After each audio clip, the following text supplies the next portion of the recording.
নমস্কার, সুপ্রভাত। আমি অর্চনা। এসব মনের কথা ভাগ করি চ্যানেলের আরেকটি ব্লগে তোমাদের সবাইকে স্বাগত জানাই। আশা করি তোমরা সবাই ভালোই আছো। তোমাদের জন্য নিয়ে এলাম আরেকটা নতুন ভিডিও। আর এর আগের ভিডিওতে তোমাদেরকে দেখিয়েছিলাম যে আমরা বৈষ্ণব দেবীর মন্দিরে যাওয়ার জন্য রওনা দিয়েছি। হোটেল থেকে 9টার সময় বেরিয়েছিলাম। তো আমরা পুরো বৈষ্ণব দেবীর মন্দিরের গেট পর্যন্ত তোমাদেরকে দেখিয়েছিলাম আগের ভিডিওতে, যে গেটের মধ্যে দিয়ে ঢুকলাম। নবরাত্রি আছে বলে ভেতরটা অনেক, গেটের ভেতরটা খুব সুন্দর করে সাজানো হচ্ছিল। এবারে তারপর থেকে আর কি দেখাচ্ছি। এই যে আমরা রাস্তায় হেঁটে যাচ্ছি, সামনে তো রূপুকে দেখলে, আর গুড্ডুকে, ও হলো আমার দেওর, আর আমি পেছনে ক্যামেরা হাতে নিয়ে হাঁটছি। আর আমরা কিন্তু লাঠি কিনে নিয়েছি, জানো, 20 টাকা করে লাঠি নিয়েছে। যদি আসার পথে সেই দোকানে আবার ফেরত দিয়ে দিই তাহলে নাকি 10 টাকা করে ফেরত দেবে। আর আমরা অনেকটাই হেঁটে চলে এসেছি, এখন আবার সবাই মিলে একটু বসেছি বিশ্রাম নেওয়ার জন্য। কেন ওই একটানা হেঁটে যাওয়া সম্ভব না, সেই জন্য রাস্তার দুই ধার দিয়ে বসার জায়গা করা আছে। মানে পথ চলতি যাত্রীরা যখন একটু বিশ্রামের প্রয়োজন হবে তারা একটু বসে বিশ্রাম নেবে। আর এইবারে আমরা যেই জায়গাটা এসে পড়েছি না, দেখতে পাচ্ছ কত ঘোড়া দাঁড়িয়ে রয়েছে। এখান থেকে ঘোড়ার আর কি বুকিং চলে। যারা পায়ে হেঁটে যেতে পারবে না, তো তারা ঘোড়ার জন্য এখানে পাচ্ছি কাটাতে হবে। আর ঘোড়ার দলের মধ্যে সাদা ঘোড়াটাকে দেখো কি ফুটেছে না, আর খুব মিষ্টি লাগছে দেখতে ঘোড়াটাকে। আর ঘোড়ার রেট ওই 1200 থেকে 1500 টাকার মধ্যে এরা বলছে। ঠিকঠাক দাম দর করে নিতে হবে। আর রাস্তায় যেতে যেতে দেখো গাছ ভর্তি ফুলের সঙ্গে দেখা হয়ে গেল। ওনারা দামটা অনেকটাই বলেন, তবে ঠিকঠাক করে আর কি দামটা হয়তো করে নিতে হবে, আমি অতটা ঠিক জানি না। আর এই দেখো এখানে রয়েছে ম্যাসাজের দোকান। পথ চলতে চলতে যদি শরীর কাহিল হয়ে যায় তাহলে ঢুকে যেতে পারো, শরীরটাকে একটু ম্যাসাজ করেই নিতে পারো। আর রাস্তার দুই ধারের দোকানপাটগুলো না খুব সুন্দর করে সাজানো আছে। কেন সাজানো রয়েছে তোমাদেরকে একটু পরে বলছি, আগে ঘোড়ার গল্পটা শেষ করি। ওই ঘোড়ায় করে গেলে না, সেই যে তোমাকে শুধু যে বৈষ্ণবদেবীর মন্দিরে নিয়ে যাবে তা কিন্তু নয়। বৈষ্ণবদেবীর দর্শন করানোর পরে আরও ওপরে নাকি কাল ভৈরবের মন্দির আছে, সেই সমস্ত কিছু, আর একটাও মন্দির আছে, সমস্ত কিছু মন্দির দর্শন করিয়ে নিয়ে তারপর যেখান থেকে তুমি উঠেছিলে সেখানে নিয়েই তোমাকে নামাবে। একটু খাড়া রাস্তা তো, পথ চলতে চলতে ব্যাস আবার হাঁপিয়ে গেছি, তো আমি বসে পড়েছি একটা সাইডে। আর রূপুকে বলেছে একটু ভিডিও করতে। আর চারপাশের দোকানগুলো যা দেখো। আর আমাদের ওইদিকে যেমন তীর্থস্থানে গেলে পরে চারপাশে সব দোকানগুলো সাজানো থাকে না, সেই রকমই দোকান আর কি। প্রসাদের দোকান সব, আরও অন্য রকমের দোকান আছে, খাবার দাবারের দোকানও আছে। আর এই যে এই দোকানটা দেখলে তো কি সুন্দর সাজানো রয়েছে। পথ চলতে চলতে দুপাশে তুমি এরকম অনেক দোকান দেখতে পাবে, যেখানে অনেক রকম বিভিন্ন দেশের আর কি মেন যেটা পয়েন্ট, যেমন কাশ্মীরের হলো সেই শিকারা রাইড, আরও অন্যান্য জায়গার অনেক কিছু দিয়ে দোকানগুলো সাজানো থাকে। তুমি ধরো কাশ্মীরে গিয়ে হয়তো যেতে পারো নি, এইখান অবধি এসছো, কিংবা হয়তো ওখানে কোনো কারণে শিকারা রাইড হয়নি, কি শিকারায় বসে কোনো ছবি তোলোনি, তাহলে আর তোমাদের দুঃখ করে কোনো লাভ নেই। এখান দিয়ে মানে বৈষ্ণোদেবী দর্শন করতে যাওয়ার পথেই তুমি এই সমস্ত কিছুই পেয়ে যাবে। তুমি শিকারায় বসে ছবিও তুলতে পারবে, এছাড়া কাশ্মীরি পোশাক পরে বিভিন্ন রকমভাবে ছবি তোলার আর কি ব্যবস্থা আছে। এই দোকানগুলো ছবি তোলার জন্যই সাজিয়ে গুছিয়ে রাখা হয়েছে। আর এই দোকানপাটগুলো দেখতে দেখতে না হাঁটতেও বেশ ভালো লাগছে। মানে এই হাঁটতে গিয়ে যে ক্লান্তি ভাবটা আসছে সেটা অনেকটাই ভুলে যাচ্ছি এই সমস্ত জিনিস দেখে। আর আমরা সবাই না ধোয়া জামা কাপড় পরে এসে, মানে খুব একটা তো ঠান্ডা নেই, আবার রাতের দিকে পাহাড়ের উপরে তো একটু হালকা ঠান্ডা লাগবেও। সেই জন্য যেই বোহেমিয়ান থেকে যেই চাদরগুলো আমাদেরকে দেয়া হয়েছিল, সেই চাদরগুলো আমি আর রূপু হালকা আর কি ঠান্ডা মানানোর জন্য গায়ে দিয়ে এসেছি। আর এই দেখো এখানে একটা বেশ সুন্দর একটা মন্দির করা, মন্দিরের সিঁড়িগুলো দিয়ে লোকজন বসে বিশ্রাম করছে। আর দেখো কত মানুষের সঙ্গে আজকে একসাথে হেঁটে চলেছি না, কত লোক ফিরে আসছে বৈষ্ণবদেবীর দর্শন করে, আবার কত লোক যাচ্ছে, বেশ ভালোই লাগছে কিন্তু। আর এই দেখো ঘোড়ার পিঠে যেমন লোক যাচ্ছে, আবার ঘোড়ার পিঠে কত লোক ফিরেও আসছে। তবে ভালোই লাগছে, তবে ঘোড়াগুলোকে দেখলে কিন্তু একটু মায়াও হচ্ছে। পিঠের ওপর কতটা বোঝা নিয়ে ওদেরকে সেই কতটা উপরে উঠতে হয়। আর ওই দেখো পাহাড়ের অনেকটা কিন্তু আমরা উঠে এসেছি, এখন অনেক উঁচু আছে, অনেকটাই বাকি আছে। আর মুখে না সমানে চুইনকাম চিবোচ্ছি। সেই যে কাশ্মীরে গেছিলাম, চুইনকামগুলো নিয়ে পাহাড়ে উঠতে গেলে যদি কান টান বন্ধ হয়ে থাকে, তো সেইখানে তো সেইভাবে লাগেনি, তবে এখন চুইনকামগুলো খুব উপকারে লাগছে। কেননা এতটা রাস্তা হেঁটে যাচ্ছি, হাঁটতে হাঁটতে তো গলা শুকিয়ে যাচ্ছে, আর সেভাবে তো জল খাচ্ছি না টয়লেটের ভয়ে, সেই জন্য চুইনকামগুলো খুব সাহায্য করছে আমাদের। আর রাস্তার দুই ধারে কিন্তু খাবারের দোকানেরও কিন্তু শেষ নেই, নানান রকম খাবারের দোকান আছে, তবে সব কিন্তু নিরামিষ, আমিষ কিছু পাবে না এখানে। আর আমাদের গ্রুপটা যে কজন আমরা এসেছি, মানে আমাদের হিন্দ মোটরের আর কি গ্রুপটা, তার মধ্যে রয়েছি আমি আর আমার মেয়ে। আর আমার মেয়ের অবস্থা দেখো, ও তো একদম এখনই কাহিল হয়ে যাচ্ছে, বলছে আমি আর পারছি না। চলেছি সবাই মিলে। জয় মাতাজি, জয় মাতাজি, জয় মাতাজি। अरे दिल से बोलो जय माता जी, फिर से बोलो जय माता जी, बार बार बोलो जय माता जी, हर वक्त बोलो जय माता जी, मन से बोलो, मन से बोलो जय माता जी, जय माता जी, जय माता जी बोलो।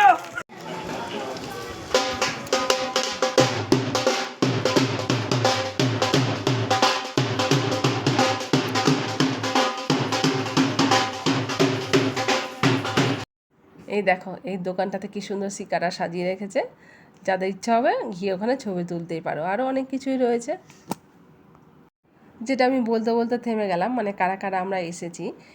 আমরা যে হিন্দ মোটর থেকে এসেছি তার মধ্যে থেকে তো আমি আর আমার মেয়ে আছি, আর আছে টুয়াদা, লক্ষ্মী, আর ববিতাদি, আর ববিতাদির ছোটো ছেলে পাপাই। তবে ববিতাদি আর ববিতাদির ছোটো ছেলে পাপাইকে দেখাতে পাচ্ছি না, কেননা ওরা দুজন গেছে এই যে ঘোড়ায় চেপে। আর আমার দেওর যে গুড্ডু আর আমার মামি শাশুড়ি এসেছে, ওরা দুজন। আর গুড্ডুর বউ পিয়ালি, ও আসেনি, কেননা বাচ্চা ছোটো তো, বাচ্চা নিয়ে ও হোটেলে রয়েছে। আর এমনি আমাদের রূপুর বাবা আসেনি, ছেলে নিয়ে রয়েছে, সেরকম ও ওখানেই রয়েছে। তবে রূপুর বাবা এর আগে এসেছিল বৈষ্ণব দেবীতে। যাই হোক, তো ও একটা মনটাকে সান্ত্বনা দেওয়া যায়, কিন্তু পিয়ালি তো এর আগে আসেনি, এরপরে আবার কবে আসা হবে তাও কোনো ঠিক নেই, বাচ্চা যেহেতু ছোটো এখন আসতে পারে না। এই দেখো এখানে আবার বাজে।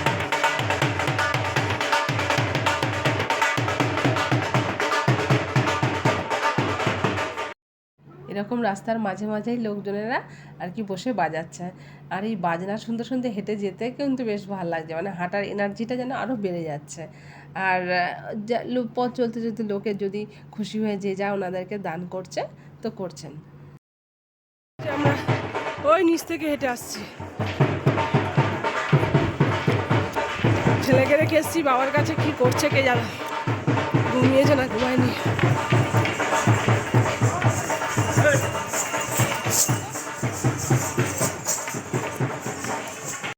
আমি আর রূপু হাঁটতে হাঁটতে অনেকটা উঁচুতে চলে এসেছি, আর লক্ষ্মী, আমার মামি শাশুড়ি আর টুয়াদা এখনও পিছনে পড়ে রয়েছে, তারা এখনও আসেনি।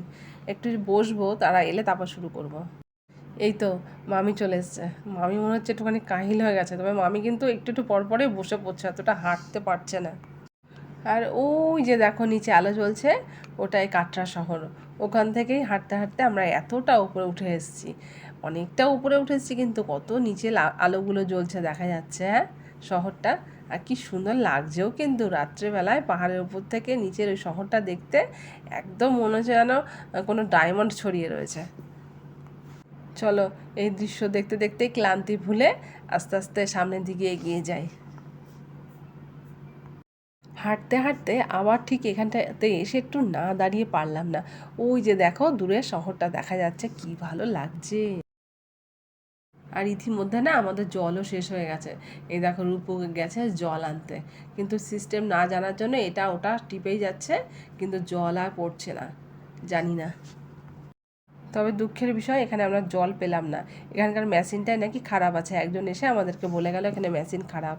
তো কিছু করার নেই, আবার হাঁটা শুরু করেছিলাম। আর হাঁটতে হাঁটতেই দেখো এই যে নিচ থেকে এই মন্দিরটা দেখা যাচ্ছিল না, এইরকম আমরা উঠে এসেছি এই মন্দিরের কাছে, এখনও অনেকটাই বাকি আছে, তবে 6.5 কিলোমিটার আমরা হেঁটে ফেলেছি।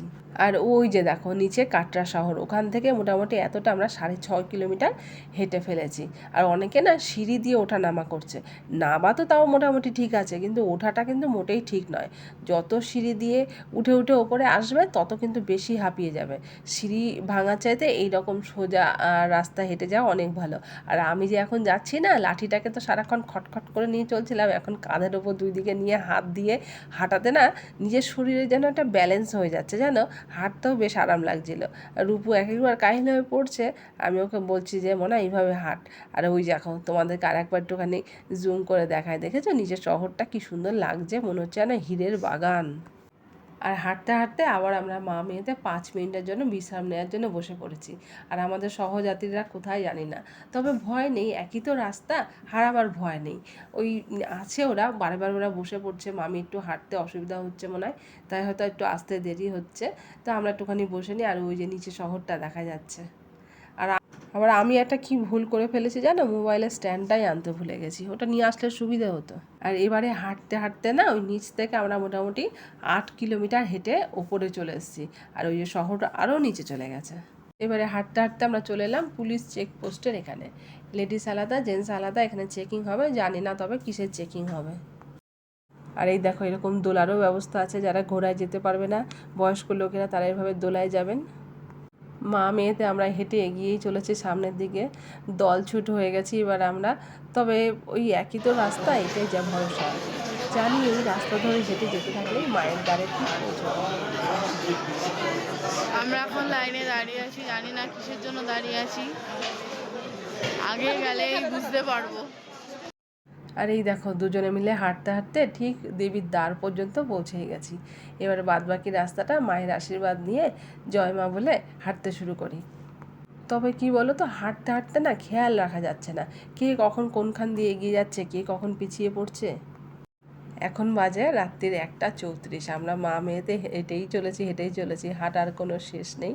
আর এখন একটু বসে পড়েছি, আর আমার রূপু বলছে যে হাম अभी तक मंजिल तक नहीं पहुँचाया, बहुत ठंडी হাওয়া চল रही है, কিন্তু এই সমস্ত কথাগুলো ওর মুখ থেকে শোনাতে পারলাম না। বসে থাকার পর আবার হাঁটা শুরু করেছিলাম, তো একটু হাঁটার পরেই ওই দেখো চোখে পড়ে গেছে ওই যে রঙিন আলোগুলো জ্বলছে, ওখানে কিন্তু মাতা বৈষ্ণব দেবীর মন্দির, তবে এখনও কিন্তু অনেকটা দূর।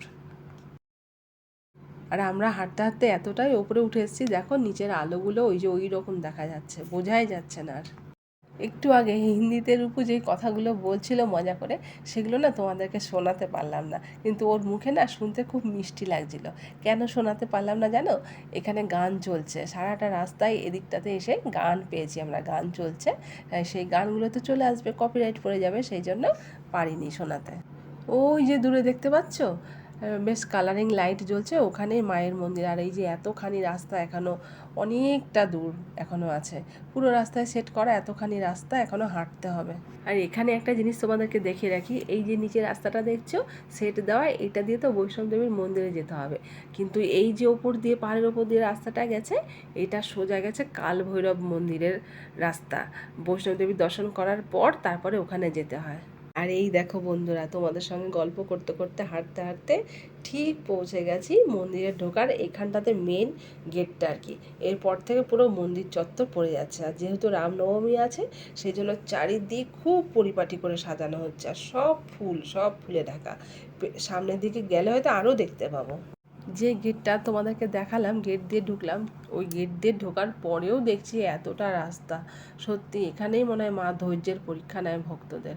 মানে এই রাস্তা শেষ হয়ে যাচ্ছে, আবার দেখছি এত রাস্তা। তবে এখন একটু ক্যামেরাটা বন্ধ করে দেবো। অনেকটা হাঁটার পর কিন্তু এখন বেশ ভালোই ক্লান্ত হয়েছি, কিন্তু আবার দেখানোর লোভ ছাড়তে পারছি না তোমাদেরকে, এই জন্য আবার ক্যামেরাটা চালু করলাম। আর এই দেখো চার সাইডে এত ফুল দিয়ে সাজানো না। আর এই যে এখন আমরা যেই লাইনটার মধ্যে ঢুকেছি, এইখানে লাইন দিয়েছি, ওই ক্যামেরা ট্যামেরা সমস্ত এগুলো ওখানে লকার আছে, ওখানে সব জমা দিতে হবে, সেই জন্য ঢুকেছিলাম। কিন্তু আবার বেরিয়ে গেলাম, এখান থেকে যারা গার্ড আছে ওনারা বললেন যে সামনের দিকে আরও জায়গা আছে, সেই সমস্ত জায়গায় গিয়ে এগুলো রাখতে। তো মনে মনে ঠাকুরের কাছে বললাম বেশ ভালোই হয়েছে, তাহলে আরেকটু ভিডিওটা করতে পারবো। আর দেখো রামনবমী উপলক্ষে কিন্তু এগুলো তো সাজানো হয়েছে একদম, আমরা তো পুরো রামনবমীর মুখটাতে ঢুকেছি না এই মন্দিরে, চার সাইডে মানে ফুল আর ফুল, চারিদিক দেখে মনে হচ্ছে না পুরো স্বর্গরাজ্যতে আমরা পা রেখেছি। আর আমরা অনেক রকম কথা বলতে বলতেই যাচ্ছি, কিন্তু কথাগুলো তোমাদের শোনাতে পারছি না, কারণ এখানে তো গান চলছে, ওই যে কপিরাইট চলে আসবে। এইবার সামনের দিকে দেখতে পাচ্ছি কত বড় বড় ঠাকুর দিয়ে সাজানো চার সাইড।